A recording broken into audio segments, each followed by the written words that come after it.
Катица Јанева, како прв обвинител во специјалното јавно обвинителство до Собранието на Република Македонија и до Советот на јавни обвинители, го достави извештајот за активностите на ова обвинителство.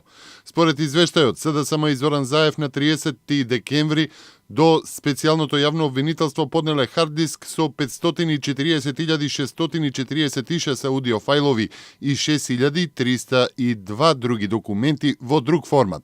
Според извештајот, по направениот записник, кој почнал да се прави на 11 јануари и траело до 11 март, предадени биле и 18.155 страници со транскрипти од разговори и СМС пораки, како и 1828 страници со други текстови.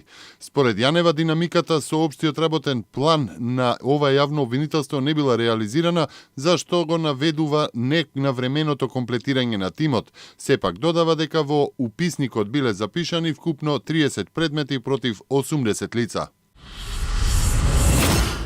Дел од мигрантите кои вчера попладне илегално ја минаа македонско-грчката граница кај гевгелиското село Моин, почнале сами да се враќаат назад на грчка територија откако сватиле дека не можат да продолжат натаму, а поголемиот дел од нив се уште се наоѓаат во близина на селото каде беа пресретнати и задржани од армиските и полициските сили, пренесе Мија од регионалниот центар за управување со кризи во Гевгелија.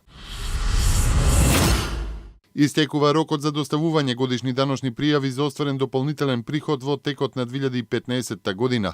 Годинава во УЈП очекуваат да бидат поднесени 400.000 пријави. Годишната даночна пријава е бесплатна и може да се преземе од веб страницата на УЈП, а може и да се достави директно во УЈП преку пошта или електронски. Едно лице убиено и е предизвикана материјална штета по експлозијата на автомобил во Берлин, соопшти германската полиција.